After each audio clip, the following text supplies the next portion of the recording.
சில போராட்டங்கள் மக்களுக்கு தெரியாது. சில கண்ணீர்கள் கண்களுக்கு மட்டும்தான். அந்த மறைமுகமான வலியை தேவன் பார்க்கிறார்.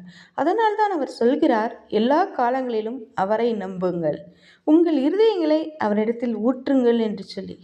சங்கீதம் 62:8 நாம் இப்படி பார்க்கலாம். தேவன் உன்னிடம் வலிமையாக இரு என்று சொல்லவில்லை, அழாதே என்றும் சொல்லவில்லை. அவர் சொல்வது ஒன்றே, என்னிடம் உன் மனதை திற என்று. மனிதர்களிடம் சொன்னால் தவறாக புரிந்து கொள்வார்கள். சிலர் உன் காயத்தை ஆயுதமாக்குவார்கள். ஆனால் தேவன் உன் காயத்தை குணமாக்குவார். உன் இருதயத்தை தேவனிடம் ஊற்றுவது பலவீனம் அல்ல, அது மிகப்பெரிய விசுவாசம். இன்று நீ உடைந்து இருந்தால் அது முடிவல்ல, அது தேவன் செயல்பட போகும் ஆரம்பம். ஏனெனில் தேவன் உனக்கு அடைக்கலம், மறைவிடம், பாதுகாப்பு. உடைந்த இருதயம்தான் தேவனின் கரங்களில் பாதுகாப்பானது. கர்த்தர் தாமே உங்களை ஆசீர்வதிப்பாராக. ஆமென்.